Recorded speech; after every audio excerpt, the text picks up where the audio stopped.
కనపడలేదా మీకు? కనపడలే? అంటే మైనింగ్ కూడా రావాలంట.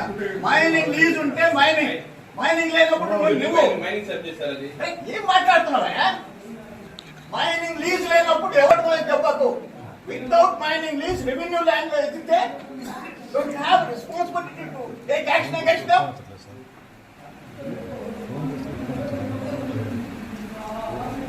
నీ ఫోటోను 100 మందిని చూసాం.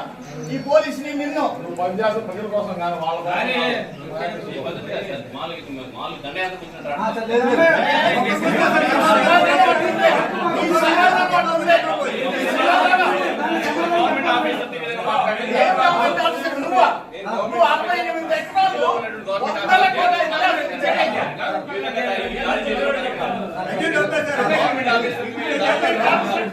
ఒక మాట ఆయన